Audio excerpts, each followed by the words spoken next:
बेहद चर्चित महिला आईएएस बी चंद्रकला एक बार फिर से सुर्खियों में हैं। उनके लखनऊ में योजना भवन के पास सफायर अपार्टमेंट में हाईकोर्ट के आदेश पर सीबीआई ने छापा मारा है। सीबीआई ने हमीरपुर में अवैध खनन के मामले में छापेमारी की है। सीबीआई अहम दस्तावेजों के लिए जांच कर रही है। टीम ने घर के कई महत्वपूर्ण दस्तावेज जब्त किए हैं। छापेमारी से इलाके में हड़कंप मचा हुआ है। बता दें कि अखिलेश यादव की सरकार में चंद्रकला आईएएस की पोस्टिंग पहली बार हमीरपुर जिले में जिलाधिकारी पद पर की गई थी।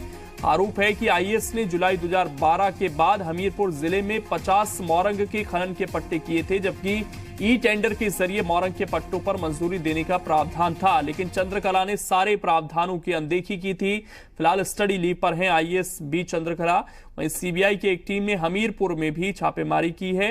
हमीरपुर में 2 मौरंग व्यवसायियों के घरों पर छापेमारी की गई है। एमएलसी रमेश मिश्रा और पूर्व जिला पंचायत अध्यक्ष संजीव दीक्षित के घर पर छापेमारी की गई है। बंद कमरे में दोनों से पूछताछ की जा रही है। सीबीआई की 15 सदस्य टीम ने छापा मारा है। इसके अलावा कानपुर में कारोबारी रमेश मिश्रा के घर पर सीबीआई ने छापा मारा। ये कार्रवाई किदवई नगर के ठिकानों पर की गई है। वहीं जालौन में भी 2 मौरंग ठेकेदारों के घर पर सीबीआई ने छापा मारा है। एक ठेकेदार का नाम राम अवतार राजपूत है, जो बसपा में पदाधिकारी है। वहीं दूसरे ठेकेदार का नाम करण सिंह राजपूत है। दोनों ठेकेदार हमीरपुर और जालौन में खदान चलाते हैं। उरई कोतवाली के बैंक कॉलोनी और पेट्रोल पंप के पास ठेकेदारों के घरों पर भी छापेमारी हुई है। तो ये बहुत बड़ा कहीं ना कहीं मामला रहा है। जिस तरीके से 50 मौरंग के पट्टे दिए गए, जबकि ई टेंडर के जरिए ये दिए जाने थे प्रावधान के हिसाब से, लेकिन यहां पर नियमों की अनदेखी हुई और इसी के चलते बी चंद्रकला, जो कि सोशल मीडिया पर काफी चर्चित चेहरा हैं, उनके घर पर भी छापा पड़ा है।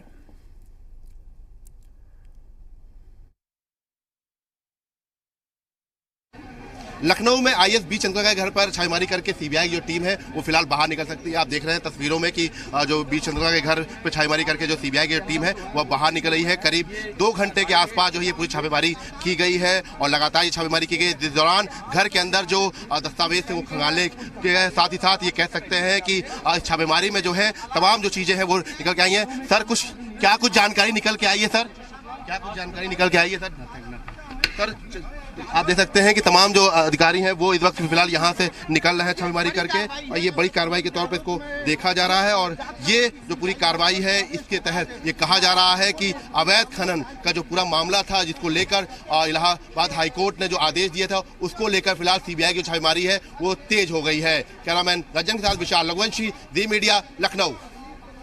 और हमारे संवाददाता विशाल रघुवंशी इस वक्त जुड़ गए हैं ज्यादा जानकारी के साथ। विशाल, ताजा अपडेट क्या है? कुछ जानकारी अभी सीबीआई दे रही है या अभी भी मौन है और वहां पर कार्रवाई जारी है?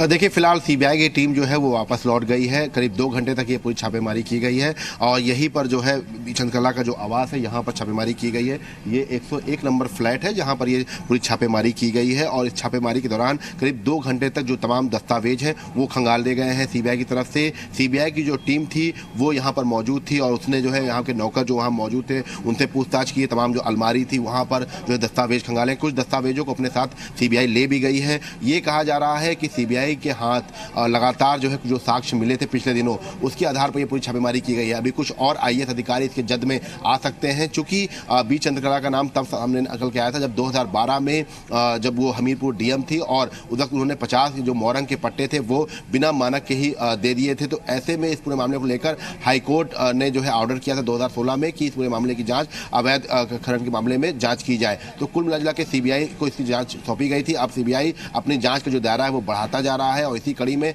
आज उसने जो है लखनऊ, जालौन, हमीरपुर समेत कई जगहों पर छापेमारी की है। छापेमारी करके उसने दस्तावेज खंगालने की कोशिश की है। अब ये कहा जा रहा है कि इस पूरे मामले को लेकर सीबीआई की जांच तेज हो गई है और सीबीआई के हाथ में कुछ ऐसे क्लू लगे हुए हैं जिसके आधार पर ये कह सकते हैं कि अब आने वाले दिनों में कई अधिकारी जो हैं इसकी जद में आ सकते हैं, कई अधिकारियों पर शिकंजा कर सकता है। और सीबीआई के जो तमाम जो अधिकारी यहाँ पर आए थे, करीब 11 लोग की टीम आई थी और 11 लोग की टीम लगातार 2 घंटे तक जो है अंदर रही और अंदर जाके उन्होंने दस्तावेज जो है वो खंगाले। हालांकि बी चंद्रकला जो है वो स्टडी लीव पर है, ऐसे में वो यहाँ पर मौजूद नहीं थी, लेकिन हाँ जो तमाम जो नौकर थे उनसे पूछताछ की गई है। करीब 11 लोग की टीम यहाँ पर आई थी और 11 लोग की टीम ने जो है करीब 2 घंटे तक पूछताछ की है। ये भी कह सकते हैं कि आज IAS जो बी चंद्रकला के ऊपर जो शिकंजा कसा है, इसकी जो नींव थी वो अखिलेश सरकार में पड़ी थी। 2012 का ये पूरा मामला था। 2016 में इसको हाईकोर्ट ने ऑर्डर किया था कि इस पर पूरे मामले की CBI जांच हो। इस मामले में अभी कई और IAS अधिकारी जो है फंस सकते हैं, कई ऐसे मोरंग माफिया हैं वो फंस सकते हैं। साथ ही साथ ये कह सकते हैं कि अवैध खनन मामले को लेकर, चूंकि अखिलेश सरकार का ये पूरा मामला था, अवैध खनन मामले को लेकर अब मुश्किलें जो है वो बी चंद्रकला की बढ़ती हुई दिखाई पड़ रही हैं। जी विशाल, जो बी चंद्रकला हैं उनसे किसी तरह का कोई संपर्क हो पा रहा है क्या? वो देश में ही हैं या पढ़ाई के लिए विदेश गई हुई हैं? कुछ जानकारी उनके बारे में? नहीं, देखिए अभी फिलहाल उनसे कोई संपर्क नहीं हो पाया, चूंकि अगर उनकी जो ऑफिसर की जो नियुक्ति लाइन है वेबसाइट, उस पर उनका जो स्टडी लीव है वो 1/8/2018 से है। तो ऐसे में अभी तक वो स्टडी लीव पर है। कहाँ है, दिल्ली में है या फॉरेन में है, ये भी नहीं चल पा रहा। लेकिन हाँ, पता लगाने की कोशिश की जा रही है और ये कह सकते हैं कि CBI जल्द से जल्द उनको बुलाकर पूछताछ कर सकती है, चूंकि मामला बड़ा है। और इस पूरे मामले को लेकर आज CBI ने छापेमारी कर दी है और एक IAS के घर पर छापेमारी होना अपने आप में साफ कर रहा है कि शायद जो अवैध खनन की जो जड़ें हैं वो तमाम जगहों पर जो है फैली हुई हैं और अब उन जड़ों को जो है समेटने का काम CBI कर रही है। उन जड़ों से जो तह में जाकर जो तमाम सबूत है उसको इकट्ठा करने का काम कर रही है CBI। और CBI हो सकता है कि आने वाले दिनों में और बड़ी कार्रवाई करते हुए गिरफ्तारियां भी करे। लेकिन ये कह सकते हैं कि अवैध खनन मामले को लेकर एक बड़ी कार्रवाई आज CBI की देखने को मिली है। और विशाल, एक चीज और है कि आज कई जगह एक साथ छापेमारी की गई है। कुछ जो इन पट्टों से जुड़े हुए व्यवसायी थे उनके पास भी टीम पहुंची है, उन्हें भी पकड़ा गया है। कुल मिलाकर देखा जाए तो क्या माना जाए, क्योंकि जब उत्तर प्रदेश में इलेक्शन हुआ पिछला, तो खनन का मुद्दा बड़े जोर शोर से उठा था और ये कहा गया था कि खनन माफियाओं पर नकेल कसी जाएगी। हालांकि ये मामला पुराना है और अखिलेश सरकार के दौरान ही इसकी नींव पड़ गई थी, जैसा कि आप जिक्र कर रहे हैं। 2012 का ये मामला है। क्या माना जाए कि सरकार भी कहीं ना कहीं सख्ती से ले रही है इन तमाम चीजों को? हालांकि ये कोर्ट के कहने पर जरूर कार्रवाई हुई है, लेकिन सरकार ने भी फ्री हैंड दिया है कि आप कार्रवाई कीजिए, क्योंकि एक IAS के यहां पर छापा पड़ना कोई छोटी बात नहीं है। हाँ, देखिए सीधे कह सकते हैं कि हाईकोर्ट का आदेश था और हाईकोर्ट के आदेश के बाद ही CBI जांच के आदेश हुए थे। तो ऐसे में CBI ने अपनी नकेल जो है वो कसना शुरू कर दिया है। ये कहा जा रहा है कि यूपी के तमाम और IAS जो है इसमें शामिल थे, उन पर भी जल्द ही हो सकता है कि CBI का जो शिकंजा है वो कसे। CBI ने आज कई जगहों पर छापेमारी की है। जालौन में छापेमारी की है, हमीरपुर में छापेमारी की है, लखनऊ में छापेमारी की है और ये कहा जा रहा है कि अभी और छापेमारी CBI कर सकती है, क्योंकि CBI की जो लखनऊ की जो 11 लोग की टीम यहाँ पहुंची थी उन्होंने करीब 2 घंटे तक जो है तमाम दस्तावेज खंगालने की कोशिश की है। चूँकि बी चंद्रकला नहीं मौजूद थी यहाँ पर, ऐसे में उनसे पूछताछ तो नहीं हो पाई, लेकिन जो तमाम नौकर थे उनसे पूछताछ हुई। साथ ही साथ ये जो यहाँ पर जो उनके अलमारी थे उसमें से दस्तावेज निकाले हैं CBI ने। तो कुल जो है 2 घंटे तक CBI की टीम यहाँ पे मौजूद रही और CBI की जो टीम यहाँ मौजूद थी तब उसने जो महत्वपूर्ण दस्तावेज अपने साथ लेके गई है उससे कुछ ना कुछ साक्ष्य मिल सकते हैं। और साथ ही जो वो मानक उस वक्त नहीं तय किए गए थे, उन मानकों के आधार पर भी ये कहा जा सकता है कि CBI की छापेमारी आगे और हो सकती है। कई मोरंग माफियाओं पर आज छापेमारी की गई है। साथ ही साथ एक IAS के घर पर आज छापेमारी कर दी गई है। ये कहा जा रहा है एक MLC घर पर छापेमारी थी। ये कहा जा रहा है कि आने वाले दिनों में अभी और कुछ IAS जो है वो इसकी जद में आ सकते हैं, उनके ऊपर भी छापेमारी की जा सकती है। विशाल, एक चीज और है, क्योंकि आप घर के बाहर लगातार मौजूद थे, वहां पर आप रिपोर्टिंग भी कर रहे थे, परिवार वालों से कोई बातचीत आपकी हो पाई इस मामले को लेकर?